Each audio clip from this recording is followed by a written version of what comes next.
Let's start with a story, an amazing story.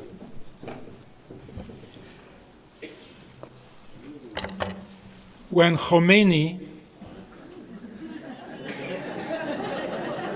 what, you know him?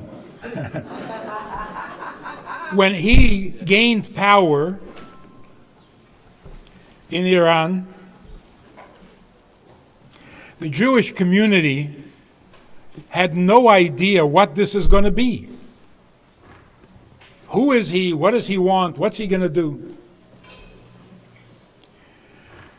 He held American hostages, you remember, yeah? And in America, they didn't know what to make of it. He's holding hostages, but he makes no demand. What does he want? So the State Department said he probably wants money.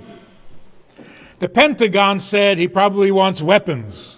Everybody had a theory, but nobody knew. So the Secretary General of the General Assembly of the UN, I forget what his name was, he decided he's going to go to Tehran and find out what's going on. He got out of the taxi in Tehran and he was attacked by a mob. The police got him back into the taxi, took him back to the airport, and flew him back to New York. When he got out of the airplane in Washington, he said, "They mean it. They don't want anything. They just hate us."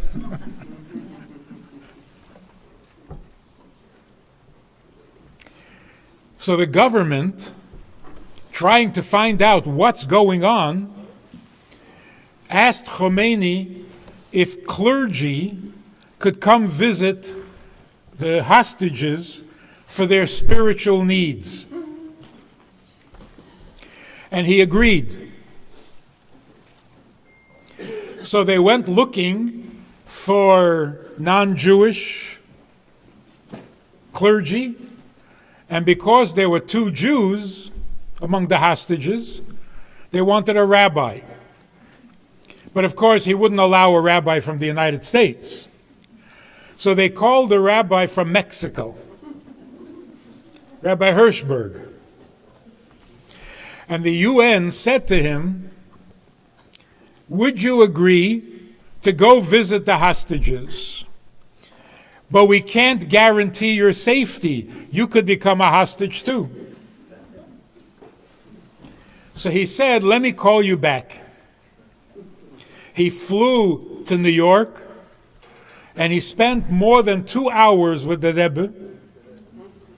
He asked the Rebbe if he should go. The Rebbe said yes, and they talked for a long time.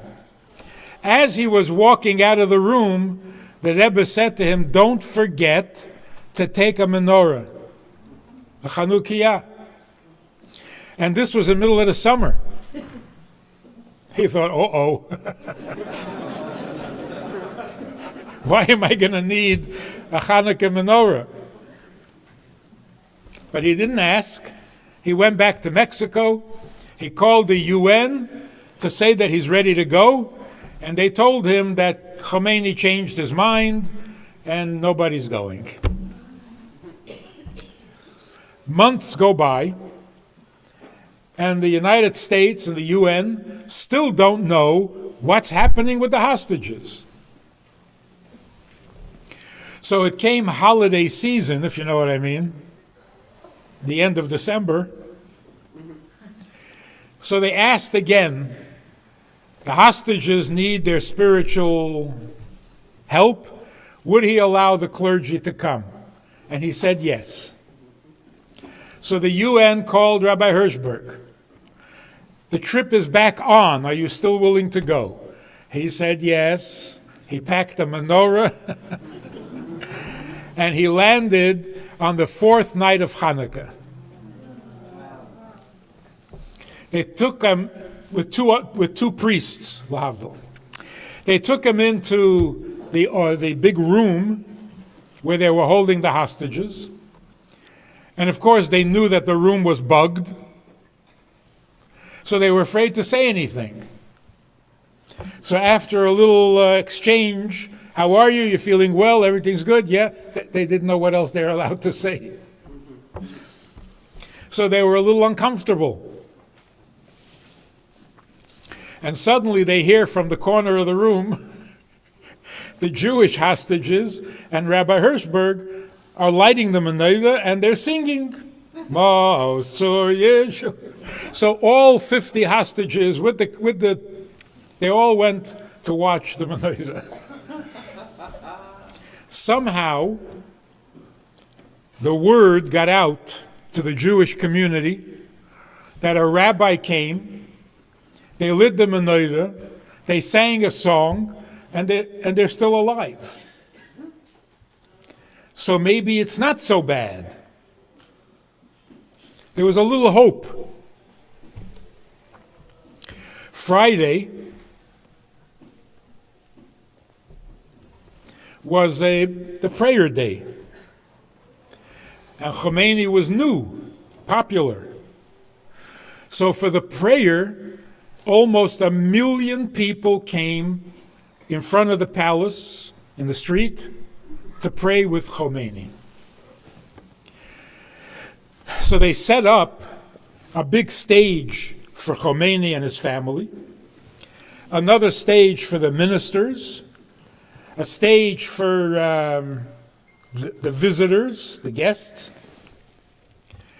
and everybody is praying. And then at some point in the prayer, everybody got down on their knees and fell on their face.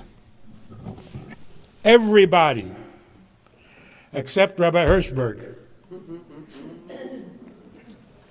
Sure enough, 5 minutes later, an interpreter came from Khomeini's box, from Khomeini's platform. Khomeini wants to know why you didn't bow.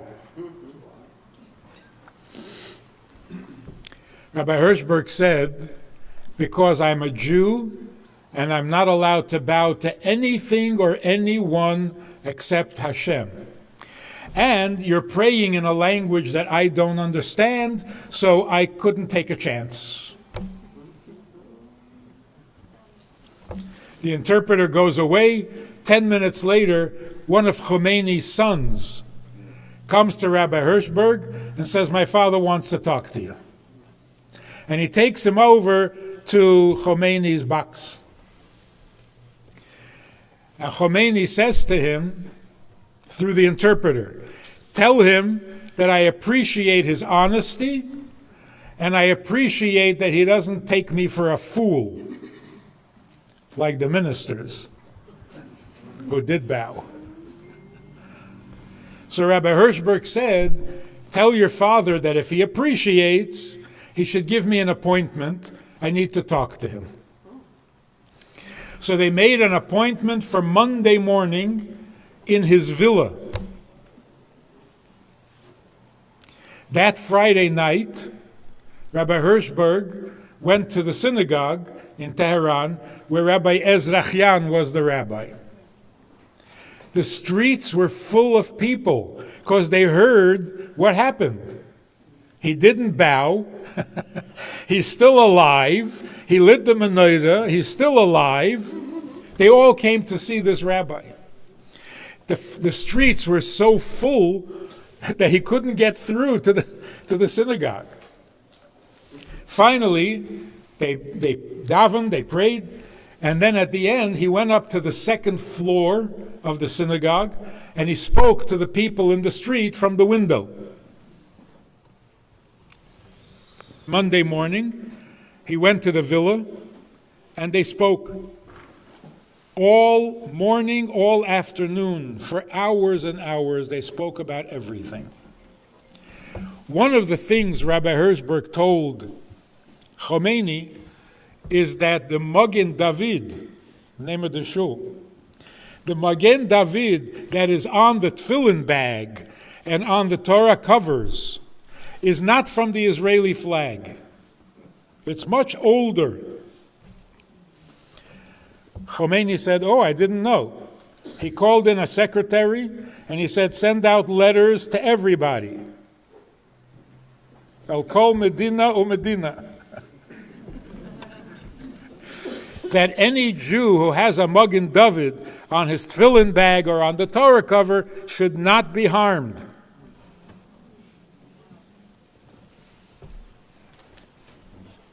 Months later, there was a war between Iran and Iraq. So there was a curfew. Nobody was allowed to be in the streets at night while it's dark. Anyone in the street is shot. It was the time for saying slichot, so you had to be in the streets while it's dark. So Rabbi Ezrachian sent a message to Khomeini that there's a problem. They need to be in the street at night or early in the morning while it's still dark. Khomeini gave out a ruling that any Jew with a Magen David on his tefillin bag is allowed to be in the street at night. What's the moral of the story? The moral of the story is, if you stand up proudly and you don't bow, then even somebody like Khomeini will have respect. What's interesting about this story, if anybody asks you, can Purim ever come out on Chanukah? The answer is yes. Here is a story, a Jew who did not bow in the capital of Persia. And everybody said, you're going to get us in trouble. But because he didn't bow, just like Mordechai, everything came out better. But it happened on Chanukah. So this is an interesting example where Purim came out on Chanukah.